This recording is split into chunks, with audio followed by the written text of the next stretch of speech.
spectrometer quartz prism. The aim of our experiment is we want to determine the refractive indices of the ordinary ray and the extraordinary ray of the quartz prism. For that, we are provided with the spectrometer, the quartz prism. Now, for a quartz prism, now this is the given quartz prism, it is a positive crystal or positive prism. Now, when light is passing through this quartz prism, what happens then? Normally there is only one deviated ray, but in the case of quartz prism, when the light incident on the quartz prism, we are getting two refracted rays. One is the ordinary ray and the other one is the extraordinary ray. We can observe both the two rays with the help of the telescope. Now we have to find out the angle of minimum deviation for the ordinary ray and similarly for the extraordinary ray. With the help of that angle of minimum deviation and the angle of the prism, we can calculate the refractive indices of the extraordinary ray and the ordinary ray. Now spectrometer refractive indices of quartz prism. We already mentioned our aim to determine the refractive index of quartz. This quartz is a positive crystal, and when light is passing through this positive crystal, the incident ray is split into two, ordinary ray and the extraordinary ray. And if the light is incident perpendicular to the optic axis, these two rays are traveling with maximum difference of velocity, and the refractive indexes of O and E ray are different. And at this particular position, that means when the ray incident perpendicular to the optic axis, both the two rays obey Snell's law. Otherwise, the extraordinary ray is not obeying Snell's law. The extraordinary ray obeys Snell's law only if the ray incident perpendicular to the optic axis. Now, for the given quartz prism, the edge of the prism is actually parallel to the optic axis. That prism is cut such a way that the edge is parallel to optic axis. Now, we allow the ray to incident perpendicular to the optic axis. Then, what happens that the double refraction phenomenon take place. Now, for quartz, what happens? Quartz is positive crystal, that means refractive index corresponds to extraordinary ray is greater, that is why it is positive crystal. So, the deviation for extraordinary ray is more. So, the extraordinary ray is deviated more than the ordinary ray. So, what happens here? When we observe the refracted ray, we are getting two rays. One corresponds to E and the other one corresponds to O ray and E ray. Now, since it is obeying Snell's law at the particular condition and the minimum deviation condition, so at the minimum deviation only it obeys Snell's law.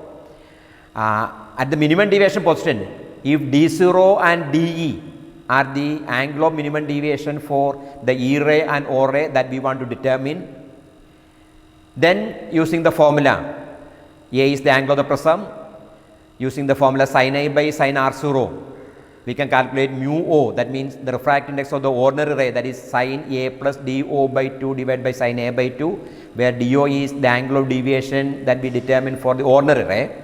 And similarly mu E, that is equal to sin A by sin RE, that is equal to sin A plus DE by 2 divided by sin A by 2, where D is the angle of deviation for the extraordinary ray. So, for the experimental part, first we want to determine the angle of the prism, and then DO and DE, the deviation for the minimum deviation, angle of minimum deviation for the ordinary and extraordinary ray. So, the first part is to determine the angle of the prism. Now, for that, the quartz prism is placed over the prism table. Now, the edge of the prism is focused towards the collimator. The light is falling on the two faces, say AC and the face AB. Then, looking through the telescope, observe the reflected image from the face AC first, then take Vernier 1 and Vernier 2 reading.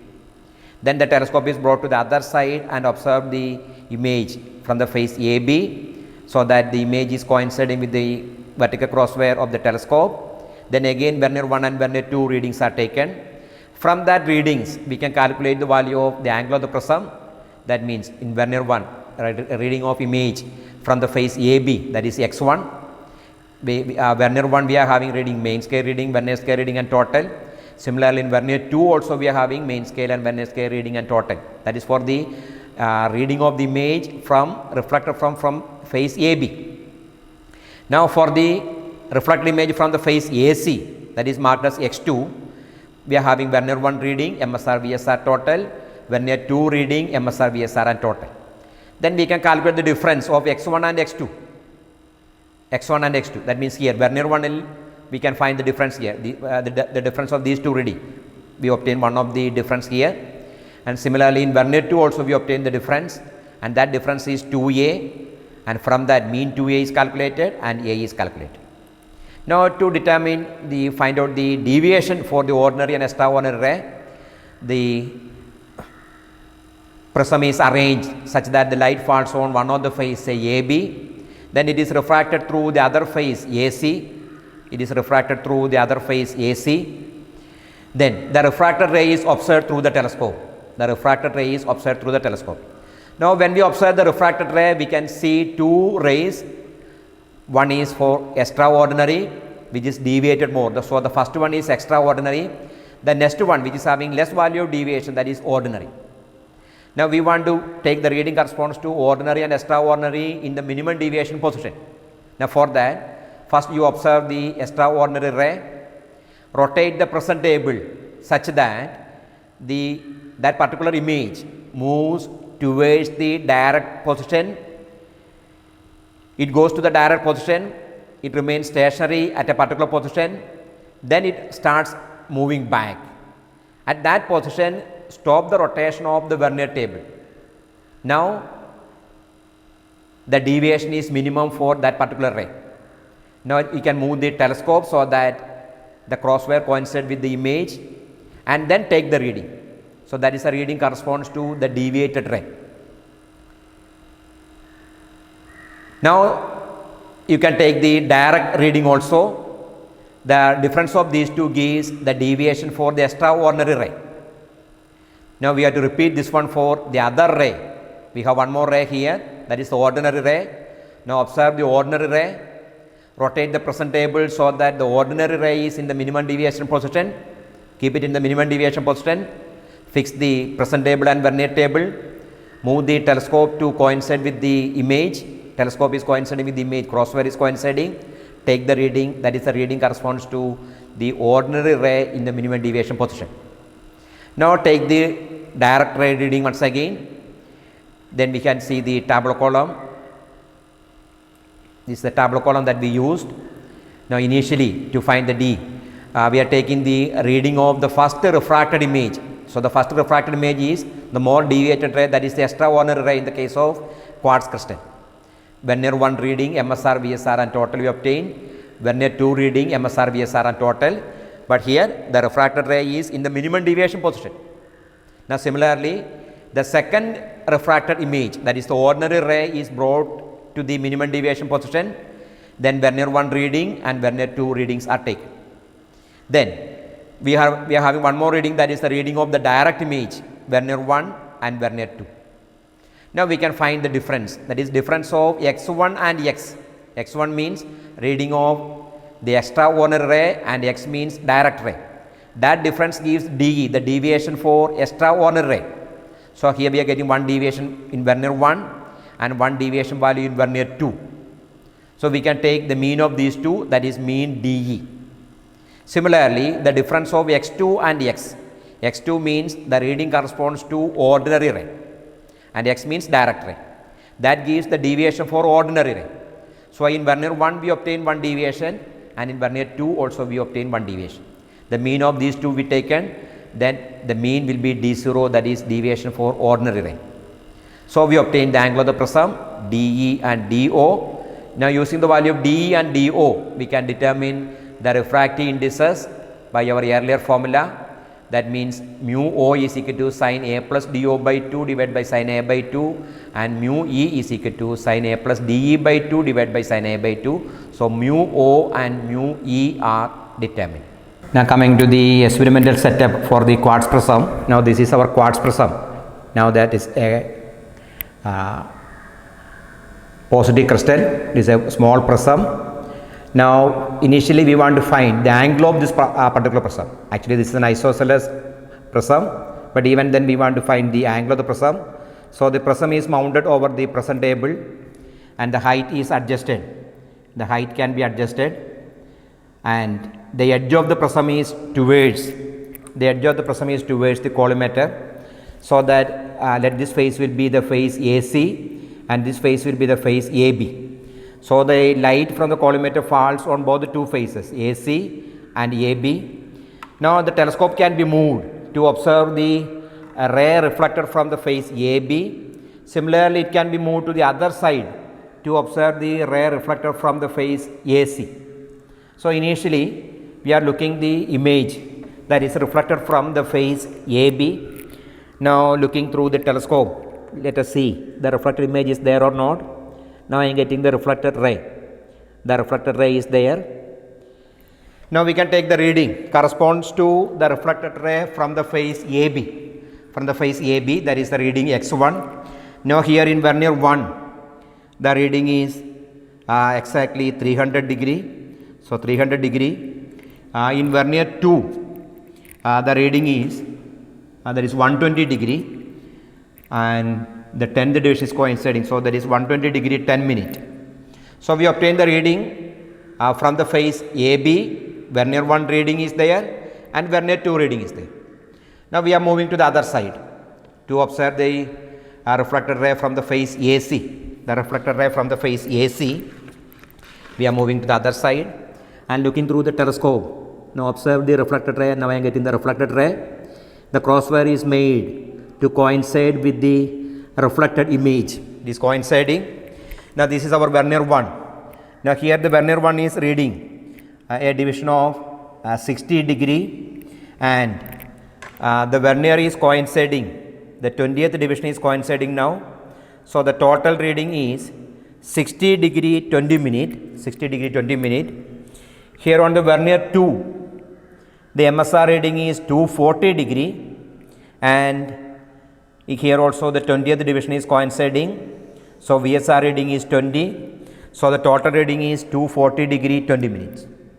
So, using these two readings of face AB and face AC, we can calculate the angle of the prism can be calculated. Now, we want to find the angle of deviation, minimum deviation for the prism, but here this is a quartz prism. When deviation occurs, what happens that two deviated images are produced. One is ordinary and the other one is extraordinary. Now, for that the prism is placed like this. The prism is inclined, slightly inclined with the direction of the collimator. Now, the light is falling on the one of the face AB of the face of the prism. Then the light is refracted through the other face. When it is refracted, we can see there are two images. We can see two images are there. Now, I am observing the images.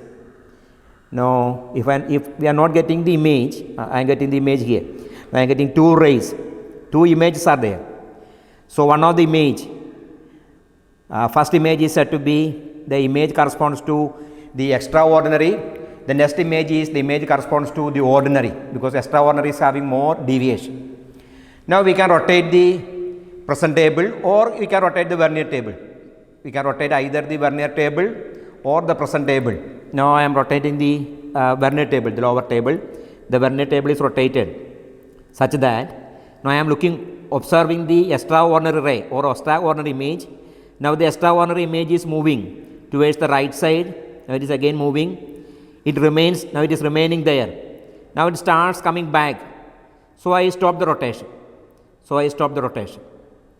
Now, the telescope is moved. Now, the crosswire is not coinciding.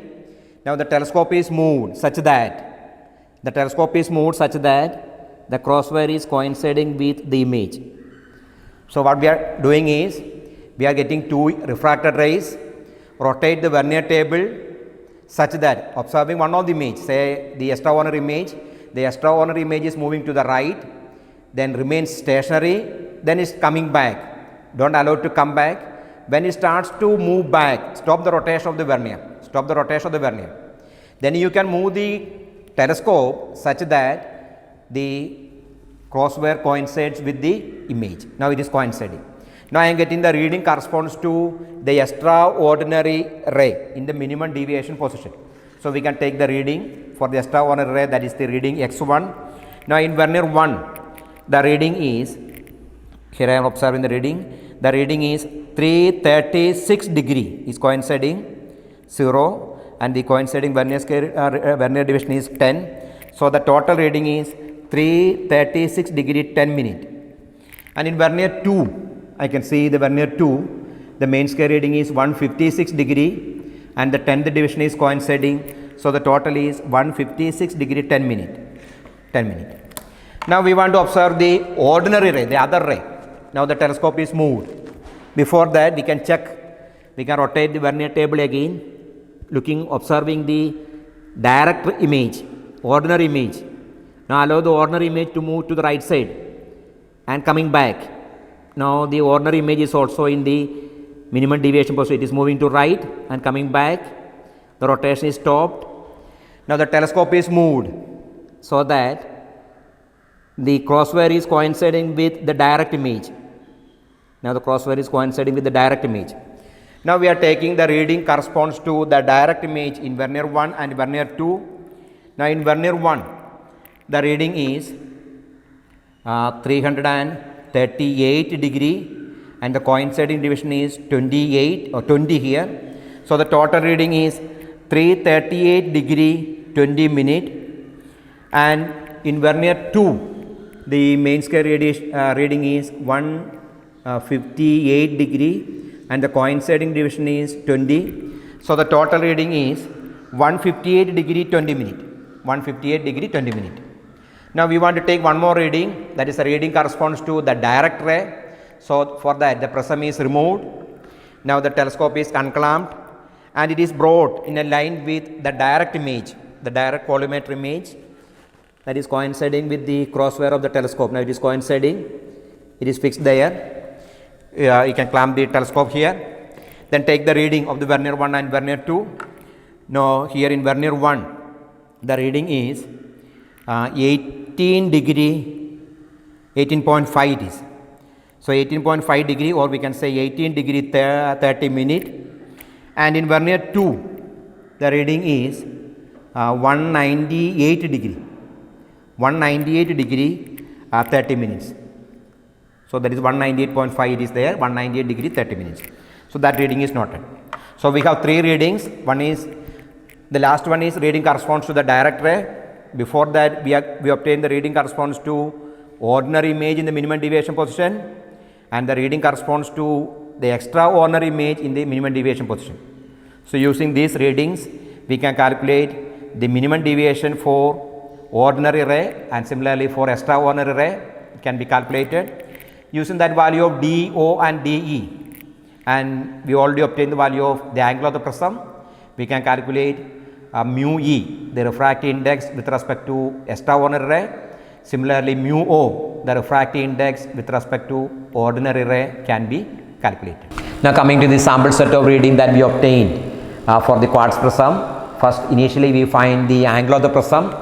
For that the telescope is arranged to observe the reflected ray from the face AB.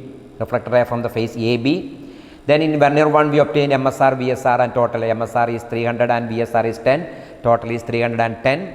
In vernier 2 we obtain MSR 120 and VSR 10, so 120 degree 10 minute. Then when we focus the telescope on the reflected image from the face AC, that is X2, the readings are 60, 20 minutes, 60 degree 20 minutes in vernier 1, and in vernier 2 it is 240 degree 20 minute. Now in vernier 1 we can calculate the difference, and vernier 2 it is the difference is 240 minus 120, that is 120. And in vernier 2 now this reading is 60, that is actually 360 plus 60, that is 420 degree 20 minutes. So 420 degree 20 minute minus 310, that is 120 degree 10 minutes. So this is 2A. There are two 2A values. We calculate the mean 2A and A. Then the deviation for the extraordinary and ordinary ray. Initially we observe the extraordinary ray, that is the reading corresponds to extraordinary, that is X1. in the minimum deviation position. Vernier 1 reads 336 degree 10 minute and Vernier 2 reads 156 degree 10 minute.